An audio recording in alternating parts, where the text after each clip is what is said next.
Hi everyone. তো বন্ধুরা, তোমাদের জন্য গুরুত্বপূর্ণ আপডেট নিয়ে চলে এলাম এই মুহূর্তে। যারা জিডিএস এর ক্যান্ডিডেট রয়েছো, তোমাদের জন্য কিন্তু এই ভিডিওটা খুবই গুরুত্বপূর্ণ হতে চলেছে। তো অবশেষে সেই আপডেট আমি এই ভিডিওটির মাধ্যমে তোমাদের দেব। তো হাজার হাজার বা লাখ লাখ যে ক্যান্ডিডেট রয়েছো পোস্ট অফিস জিডিএস বা ভারতীয় ডাক বিভাগের বা গ্রামীণ ডাক সেবক পদে চাকরি পাওয়া, মানে পোস্ট অফিসে যে গ্রামীণ ডাক সেবক বা জিডিএস এ নিয়োগ চলছে, সেটা নিয়ে কথাই বলছি আমি, ঠিক আছে? তো এটা খুব ভালো একটা নিয়োগ। তো বন্ধুরা, প্রতি বছর হাজার হাজার ভ্যাকান্সি বেরোয় এখানে।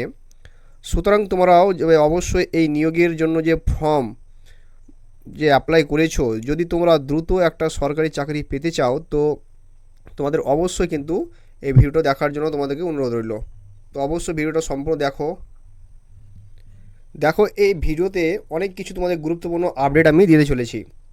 তো বন্ধুরা দেখো, 2026 সালে যে জিডিএস এর যে প্রথম ভর্তিটা মানে আসতে গেছে, মানে এসে গেছে, যে মোট তোমাদের যে 28,636টি যে পদ ছিল, তোমাদের ভ্যাকান্সি যে ছিল, সেই এই ভর্তির ফোর্থ ওয়েটিং লিস্ট বা সুসম্প্রতিত এসেছে, যেটা পেন্ডিং ছিল কিছু সার্কেল আর ডিভিশনের জন্য, ঠিক আছে? তো বাকি সব সার্কেল ফোর্থ লিস্ট আগে কিন্তু রিলিজ হয়ে গেছে।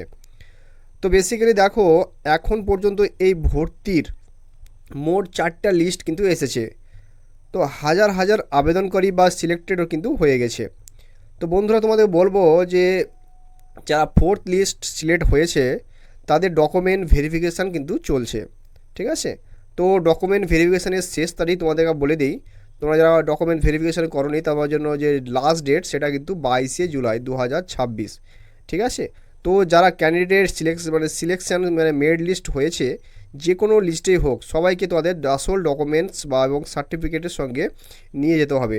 তাদের দুটো করে ফটো কপি লাগবে, ঠিক আছে? যেই সার্কেলের বা যে ডিভিশনে আপনারা সিলেকশন হয়েছেন, ওই ডিভিশনে ব্রাঞ্চ বা তোমাদের কিন্তু যে আপনার ডকুমেন্ট ভেরিফিকেশান সম্পূর্ণ হবে, ঠিক আছে? প্রিয় বন্ধুরা, এখানে 4টা লিস্ট অলরেডি এসেছে, কিন্তু অনেকেই মেসেজ করেছিল যে স্যার পঞ্চম লিস্ট আসবে কি। তো বেসিক্যালি তোমাদেরকে বলবো, কারণ তাদের সিলেকশান এখনও পর্যন্ত ওই 4টা লিস্টের কোনোটাতেই হয়নি, তো ঠিক আছে? তারা আশা করছেন যে হয়তো তাদের পঞ্চম লিস্টের নাম আসতে পারে। দেখুন, এখানে যে জুলাইয়ের অনেকটা শেষ হয়ে গেছে, প্রায় অর্ধেক জুলাই মানে প্রায় হয়ে গেছে। আর এখন যদি মানে চান্সের কথা বলি, তাহলে পঞ্চম লিস্টের বা 50% কিন্তু সম্ভাবনা কিন্তু আছে।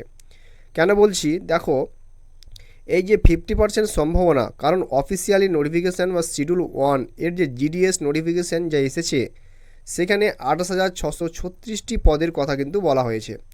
তো ভালো করে অবজার্ভ করো, যে ওই নোটিফিকেশান পড়লে দেখবেন বলা হয়েছে 30 জুলাই 2026-এর মধ্যে আপনারা যে লিস্ট, ঠিক আছে, সেই ঘোষণা কিন্তু করবে। তারপর আর করবে না, ঠিক আছে? তো আপনি যদি দাবি করবেন যে স্যার এখানে মানে এখনই ফোর্থ লিস্ট এসেছে বা 30 জুলাইয়ের পরে, তাদের মানে তাহলে কেন এখন হলো? কারণ কিছু সার্কেল লিস্ট বা পেন্ডিং ছিল, তারা কিন্তু বাকি সার্কেল লিস্ট কিন্তু আসেনি। আর 30 জুন কিন্তু দেওয়া হয়েছিল, ঠিক আছে? তো সেটা শেষ। মানে মানে সুযোগ হতে পারে, যেই সুযোগের আমি আপনাকে এখনও বা ক্রাইটেরিয়া বলছি, কিন্তু আপনাকে টেনশনের দরকার নেই, ঠিক আছে? এইভাবে হতাশ হওয়ার কিছুই নেই। যাদের সিলেকশন হয়নি, এই নিয়ে বা আমি খুব ভালো খবর দিতে চাই, দেরি হলেও বা ভালো কিছু হতে পারে আপনার যে নিয়োগটা ভাগ্য ছিল। তো দেখো বন্ধুরা, তার মেরিট লিস্ট হয়তো নাম লেখা বা না থাকলেও আবারও কিন্তু দ্রুত জিডিএসসি যে নোটিফিকেশান কিন্তু আসতে চলেছে। তোমরা যারা মানে সিলেকশন হওনি কোনো লিস্টে, তোমাদের জন্য কিন্তু আবার মানে সুবর্ণ সুযোগ কিন্তু আসতে চলেছে জিডিএসের তরফ থেকে। তো জিডিএসে কিন্তু আবার নতুন নোটিফিকেশান কিন্তু আসতে চলেছে। তো নোটিশটা প্রকাশ পাবে, ঠিক আছে? তাই তুমি একটা কাজ করো, এই নিয়োগের জন্য ভালো করে নিজের থেকে ফর্ম আবেদন করো, যেন সমস্যা না হয়, ঠিক আছে? কোনো কবে আসবে তোমার সেটাও আমি বলবো অবশ্যই এই ভিডিওতে। তো ভিডিওটা সম্পূর্ণ দেখার চেষ্টা করো। আর নতুন যদি তুমি ক্যান্ডিডেট হয়ে থাকো, তো অবশ্যই চ্যানেলটি ফলো করো, আমি তোমাদের পাই টু আপডেট দেবো, আর সাবস্ক্রাইব করে রাখো, ঠিক আছে? তো জুলাই মাসের শেষের দিকে তোমাদের জন্য কিন্তু বিশাল একটা বা সুসংবাদ আসবে। তোমাদের জানিয়ে দিই, এই নিয়োগের যোগ্যতা 10 পাস হতে হবে, আর বয়স হতে হবে 18 থেকে 40 বছর। তো দেখো বন্ধুরা, আর এই রিজার্ভ ক্যাটাগরির জন্য বয়সে অনেক ছাড় আছে, মানে তারা 15 বছর পর্যন্ত কিন্তু বয়সের আবেদন করতে পারবে, ঠিক আছে? তো বেশ ভালোই আছে। তো সিলেকশন প্রসেসের কথা বলা যাক। তো বন্ধুরা, এখানে কোনো এক্সাম নেই, তোমরা অবশ্যই জানো যারা জিডিএসের ক্যান্ডিডেট অলরেডি আগে রয়েছো, এটা কিন্তু নো এক্সাম, এক্সাম ছাড়াই সরকারি এই নিয়োগ কিন্তু সম্পন্ন করছে। তো 10 পাস শ্রেণীর মার্কশিটের বা পার্সেন্টেজ ওভার যে মানে সিলেকশন হয় বা ভিত্তি করে কিন্তু এটা হয়, ঠিক আছে। তাই আজ তোমরা বা তোমাদের যে 10 পাস শ্রেণীর মার্কশিট চেক করো, আর তোমাকে দেখাও যে মার্কশিট তোমাদের গ্রেড ফন্ট বা মার্কস সাবজেক্ট অনুযায়ী নম্বর আর পার্সেন্টেজ বা তোমরা যে কোনো বা সিজিবি স্কোর কত, এগুলোর মধ্যে কী হতো কত, ঠিক আছে। কারণ এখানে যে নির্বাচনের ব্যাপার ঠিক হয়, যার মার্কস কম তাকে এখানে নেওয়া হয় না, আর তাই এটা সম্পূর্ণ তোমাদের মার্কশিটের ওপর নির্ভর করছে, ঠিক আছে। কোপা করতে হবে। তো আগে থেকেই তোমাদের সব প্ল্যানিং করে নিতেই হবে, কারণ এবার ফর্ম ভালোভাবে অ্যাপ্লাই কিন্তু করতে হবে। যদি আপনাদের সিলেকশন না হয় তাহলে সেটা আপনাদের অবহেলার ফল হতে পারে, ঠিক আছে। হয়তো আমরা ঠিকমতো গাইডলাইন না পেয়ে ফর্ম সম্পূর্ণভাবে পূরণ করতে পারিনি, তাই আমরা আপনাদেরকে পরামর্শ দেব যে অবশ্যই কিন্তু এই চ্যানেলটি ফলো করো। আমি তোমাদের পাই টু পাই তোমাদের ফর্ম ফিল আপের একটা ভিডিও নিয়ে আসবো, ঠিক আছে। আমরা আপনাদের ফর্ম ভালোভাবে পূরণ করাবো, ছোট বড় সব কথা বলবো, বা যা না বুঝে অনেকে এই নিয়োগ প্রক্রিয়া থেকে বাদ পড়ে যায়, তো বুঝে যেত, তো সিলেকশন নিয়েও হয়তো বলবো। অপ্রয়োজনীয় ব্যাপারে মনোযোগ দেবেন না, ঠিক আছে। তো অবশ্যই মানে তোমাদের ক্লাসের দিকে এই চ্যানেলটি ফলো করো, আর কোথা থেকে ভিডিও দেখছো অবশ্যই কিন্তু কমেন্ট সেকশনে জানাও। তো দেখো বন্ধুরা, আপনাদের সবারই ভালো করে জানা আছে যে ভারতীয় ডাক বিভাগ থেকে বড় মুহূর্তে যেসব গ্রামীণ ডাককর্মী নিয়োগ হয়, তো প্রতি বছর হাজার হাজার যুবক ও যুবতী এই যে সরকারি চাকরিটা কিন্তু পায়। তো কোনো পরীক্ষা নেই, জানো অবশ্যই তোমরা যে কোনো এক্সাম ছাড়াই কিন্তু তোমাদের কিন্তু সিলেকশন হয়। কোনো সাক্ষাৎকার নেই, ঠিক আছে, কোনো শারীরিক পরীক্ষা নেই। তো 10 পাস যে মার্কশিট শ্রেণীর পার্সেন্টেজ ওপর ভিত্তি করে একটা কিন্তু মেরিট লিস্ট কিন্তু জারি করে বা তৈরি হয়, ঠিক আছে। আর এই যে মেরিট লিস্ট বর্তমানে এটি নিয়ে একটা বড় আলোচনা চলছে যে এই নিয়োগের কোনো পরীক্ষা হয় না, মানে এই না যে এখানে কোনো পক্ষপাতিত্ব হচ্ছে। তো এই নিয়োগ প্রক্রিয়া স্বচ্ছতা বাড়ানো উচিত, এবং যে ভুয়ো যে কাজগুলো আগে দেখা গেছে সেগুলো বন্ধ হওয়া দরকার। তোমাদের মতে কি বলে বন্ধুরা, বন্ধ হওয়া দরকার কি দরকার নেই? অবশ্যই তোমরা কমেন্ট সেকশানে মেনশন করো। দেখো বন্ধুরা, যদি যোগ্য প্রার্থীকে অযোগ্য বলা হচ্ছে আর অযোগ্য প্রার্থীকে কিন্তু যোগ্য করা হচ্ছে, তাহলে এই নিয়ে বড় বা পরিসরে দাবি উঠেছে। তুমি যদি এই দাবির সঙ্গে যুক্ত হও তাহলে আমি মনে করি তোমরাও ভারতীয় ডাক বিভাগের গ্রামীণ ডাকসেবক পদের জন্য কম নাম্বার থাকলেও নির্বাচিত হওয়ার সম্ভাবনা বাড়তে পারে, ঠিক আছে। তো এটুকু মনোযোগ দাও, আমি তোমাদেরকে জন্য বা দারুণ তথ্য দিতে চলেছি, ঠিক আছে, বা গুরুত্বপূর্ণ আপডেট দিতে চলেছি। দেখো, গ্রামীণ ডাকসেবক নিয়োগ 2026, তো 2026 সালে এখন পর্যন্ত মোট 28,636টি কিন্তু ভ্যাকান্সি বের হয়েছে। তো বেসিক্যালি দেখো কি বলবো তোমাদেরকে, এবার আরও ভ্যাকান্সি শীঘ্রই কিন্তু আসছে। তো তোমরা ফর্ম পূরণ করতে প্রস্তুত? তো প্রস্তুত হওয়ার আগে একটু বুঝে নিতে চেষ্টা করো বা বুঝে নেওয়ার চেষ্টা করো, ঠিক আছে, আসলে কি ব্যাপার।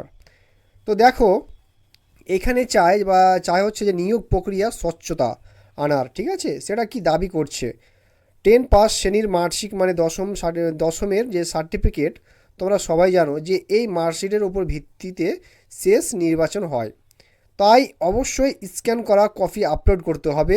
তো দেখো, এটি দাবি উঠেছে, ঠিক আছে, যে যখন জিডিএসসি নিয়োগ আবেদন করবে তখন তার মূল যে 10 পাস শ্রেণীর যে মার্কশিট স্ক্যান করে আপলোড করতে হবে। কেন? তো দেখো, এমন কেন দরকার পড়লো যে জিডিএস এর ফর্ম ভর্তি করার সময় 10 পাস শ্রেণীর মার্কশিট আপলোড করতে হলো। তো বন্ধুরা, জিডিএস এর নিয়োগের যে ফর্ম ভর্তি করার সময় বেশিরভাগ যে পরীক্ষার্থীরা তাদের মার্কশিট মোবাইল থেকে তোলা ছবি নিয়েই ফর্ম দিচ্ছেন, অর্থাৎ অনেকেই তাদের আসল মার্কশিট নিয়ে মানে চোরাচালান করে গড়মিল করা মার্কশিট আপলোড করছেন। তোমরা বুঝতে পেরেছ কি বলছি আমি? আসলে মার্কশিট লুকিয়ে রেখে ফেক মার্কশিট আপলোড করছে। তো গড়মিল করা মার্কশিট থেকে তাদের বিষয়ভিত্তিক নম্বর, গ্রেড পয়েন্ট বা সিজিপিও পার্সেন্টেজ এসব, অর্থাৎ জিডিএস এর যে নিয়োগের যে ফর্ম দিয়েই দিচ্ছে। আর এটার প্রভাব কি হবে ঘটতে পারে, যারা মার্কশিট বদল করে ফর্ম দিচ্ছে তাদের সিলেকশন হচ্ছে, আর একজন যোগ্য প্রার্থী যিনি তার আসল মার্কশিট দিয়ে ফর্ম দিয়েছে তার নাম লিস্ট থেকে নেই। কারণ হলো এখানে কেউ এই প্রক্রিয়া কাজে লাগিয়ে নম্বর মানে ফাঁদাচ্ছে, 100% মার্কস দেখিয়ে আবেদন করছে। শুনেছেন যে, তো 100% মার্কস দেখিয়ে, আর দেখেন এদের পার্সেন্টেজ ওপর মেড হয়। তো 100% দিলেই তো কেউ কাউকে থামাতে পারবে না, ঠিক আছে।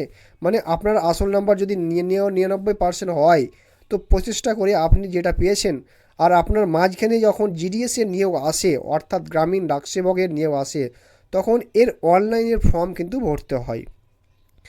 তুমি তোমার মোবাইল নাম্বার দিয়েও ফর্ম অ্যাপ্লাই করতে পারো, কিংবা তো যে কোনো সবাই মানে সাইবার যে ক্যাফে বা কম্পিউটার দোকানে গিয়ে ফর্মটা ভরাও, ঠিক আছে। তো এই নিয়োগটা অল ইন্ডিয়া লেভেলের কিন্তু 23টা জায়গায় ভ্যাকান্সি কিন্তু আসে। তো 23টা সার্কেলের বিমানের ভিতর অনেকগুলো ডিভিশন থাকে, যেগুলো জেলাকে ডিস্ট্রিক্ট বলা হয়। তো জেলা ভিত্তিক এই নিয়োগ হয়।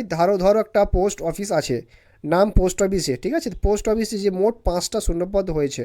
তো উদাহরণ হিসাবে আমি তোমাকে বোঝানোর চেষ্টা করছি, বোঝার চেষ্টা করো যে পোস্ট অফিস এত মোট 5টা ভ্যাকান্সি এসেছে, আর এই 5টা পদে 5জন আবেদন করেছে। একজন মার্কস 60%, আরেকজন হচ্ছে 75%, আর একজন হচ্ছে 80%, আর একজন হচ্ছে 95%, আর পঞ্চম জনের হচ্ছে 100%। তো মার্কস, ঠিক আছে।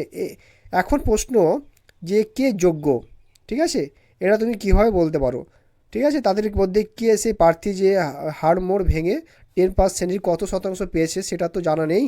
কার হবে সিলেকশন সেটা তো আগে ধরা পড়ে যায়, অর্থাৎ কার যোগ্যতা আছে কার নেই সেটা তো বোঝা যায় না, কিন্তু কার সিলেকশন হবে সেটা আগে ঠিক হয়ে যায়। তো এখন দেখো, যাদের 100% মার্কস আছে তাকে সিলেকশন হবে, যোগ্য অযোগ্য কাউকে দেখার তো কোনো কথা নেই। এখন এখানে একটা দাবি উঠেছে যে ভাই মার্কশিট আপলোড করিয়ে নাও, ঠিক আছে। এতে তো ওই সময়ে ধরা পড়বে যে ঠকবাজি করেছে, কারণ ফেক মার্কশিট আপলোড করবেই না। তাই সময় যখন মার্কশিট আপলোড হয়, তখন এই মার্কশিট দিয়ে যখন কাগজপত্র যাচাই করা হয়, তখন উত্তন্ন শাহিদের তখন সেটা মিলিয়ে দেখতে হবে, ঠিক আছে। যেমন দুধের দুধ আর পানির পানি আলাদা হয়ে যাবে, ঠিক আছে। তুমি দেখেছো গত বছর থেকে 2-3 বছর ধরে এই নিয়োগটা আমি দেখেছি, তাতে যে কাট অফ আসছে বা ছেলেদের কাট অফ একদম আগুন লেগেছে। কী লাগছে দেখো, তোমরা যে কোনো সার্কেলের মেরিট লিস্ট দেখো, সেটা 100% যাচ্ছে। এখন জানি না তারা কোন জগৎ থেকে এসে গেছে, যারা 100% পেয়ে গেছে। আজকাল 90% পয়েন্টের সিলেকশন হয় না, কারণ এখন থেকে যে 1% বেশি পেয়ে গেছে 100% পাওয়ারা। তো এই সিটগুলো মানে মানে কী বল বিচ্ছিন্ন। তাই এই বিষয়টা নিয়েই ন্যায্য তদন্ত হওয়া উচিত।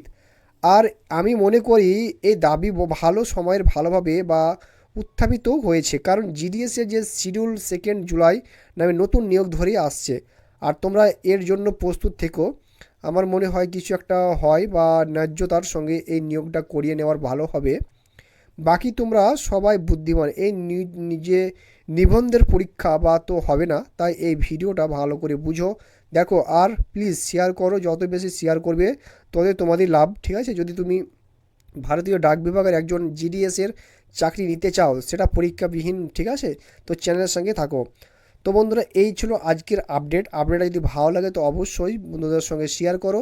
আর তুমি কোন ডিস্ট্রিক্টে দেখছো অবশ্যই চ্যানেলটিকে সাবস্ক্রাইব করে কমেন্ট সেকশনে অবশ্যই মেনশন করো, ঠিক আছে। তো এই ছিল আজকের আপডেট যদি ভালো লাগে তো অবশ্যই বন্ধুরা তোমাকে লাইক শেয়ার করে দেবে। তো ভালো থেকো, সুস্থ থেকো, দেখা হচ্ছে আবার পরের দুর্দান্ত গুরুত্বপূর্ণ আপডেট নিয়ে। তো জয় হিন্দ, জয় ভারত।